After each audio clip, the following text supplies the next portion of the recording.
Machine Travelers, I'm Miss Ziegler, the Time Machine teacher, and today I have a special treat for you. What? Yes, special treat. We have a guest straight from the Time Machine to tell you about the Silk Road. I'm so excited to introduce you to Ruscio, our merchant on the Silk Road.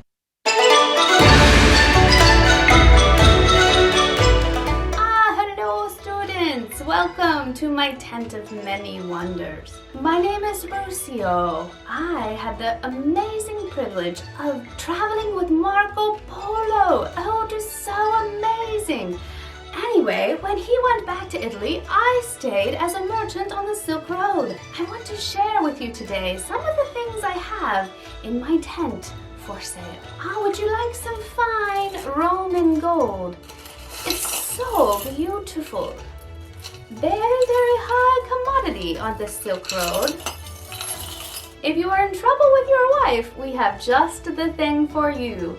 Find beautiful, beautiful gemstones on the Silk Road. Also, if you're not really liking your wife's bland cooking, make sure and come and get some spices from my tent, like salt. Oh, very, very good. It makes your food so tasty. Also, it's used for preserving meat. Very good in the summer times. Other spices that I carry in my tent are nutmeg, garlic, and pepper. Very good for those cooking needs. And have you heard of the Buddha? You may not recognize him if you're from India. He looks a little different, and that's because of syncretism. That's right, the Indian Buddha is actually very slender and tall, but the Chinese Buddha is fat and happy. Why is that? This is because when Buddhism spread to China, it changed a little bit, or went through what is called syncretism.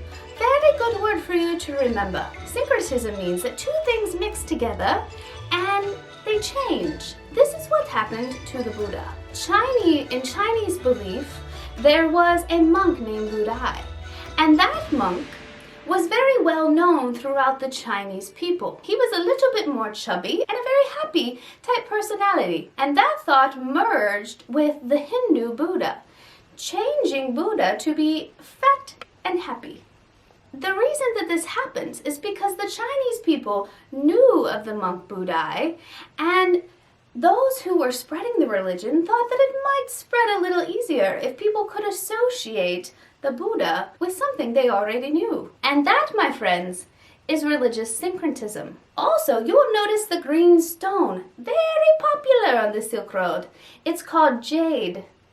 It's one of the precious gems that I have here in my tent. Another item I would like to tell you about is the shell-like creature that you can find in the Mediterranean Sea. It was somewhat like a snail that lived inside of these shells, and they would take the snail out and squeeze it until a purple dye would come out.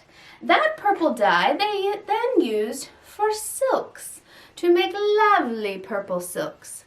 Now, it was very expensive, very, very expensive, and so that is why the color purple is still a royal color today, because only royals could really afford it. That brings me to my next item. I have so much beautiful silks for you. Yes, silks that come from China. At first, the Chinese really protected the process of making silk. They didn't want any competition in the silk making business, and all of Europe raved about how silk felt on your skin. They just loved to make clothes out of it. Eventually, the secret of silk was smuggled out of China so others would know how to make it. But Chinese silk was still by far the best and the most beautiful, and I have the best of it here in my tent, available for you at a very low price. There are also many strange things you can find on the Silk Road. For example, giraffes. It is said that giraffes first came to China through the treasure fleets of Zheng, but they also are said to have made their way there on the Silk Road. What a long journey that must have been for these giraffes. Woolen items are very popular as well on the Silk Road, and animal skins and blankets. I have many beautiful fabrics in my tent. Not only do items spread on the Silk Road, but also technology such as paper making. This is a very early form of paper. It's called papyrus, and I will put it up so you can see it a little bit more. It's made out of reeds, dried together. It comes from Egypt. Eventually, though, the Chinese learned to make paper in a little bit different fashion, and it spreads along the Silk Road. Bookmaking is also another process or technology that spreads on the Silk Road. Gunpowder also spreads along the Silk Road, for better or worse, as it causes a lot of problems. And, as we already discussed, religion spreads on the Silk Road. So ideas and philosophies will spread as merchants travel. You see, we do not stay in one place all at the same time. We're constantly trying to get new items for you to bring the very best products to you for sale. And I have one more treasure from Egypt. This is a black-like powder. You mix it up in this container and it becomes eyeliner. That's right, now you have very nice eyeliner for your date night. And gentlemen, don't feel left out, you can wear it too. It's very popular with Egyptian men. Another very important piece of technology that made the Silk Road possible is this, the camel saddle.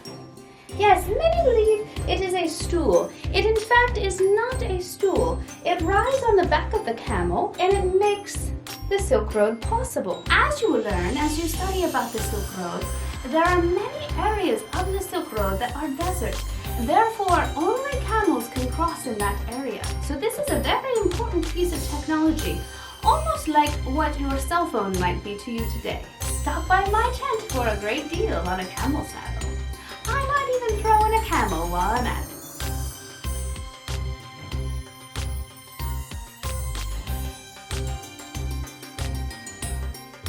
Thank you so much for stopping by my tent and seeing all the wonderful things that are for sale on the Silk Road. If you don't see it in my tent, just let me know because I can get just about anything that your heart may desire through the middleman of the Silk Road.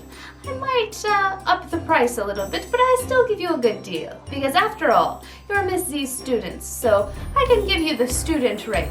And don't forget, if you'd like to learn more about the Silk Road, down below is the Silk Road experience that Miss Z has made for you.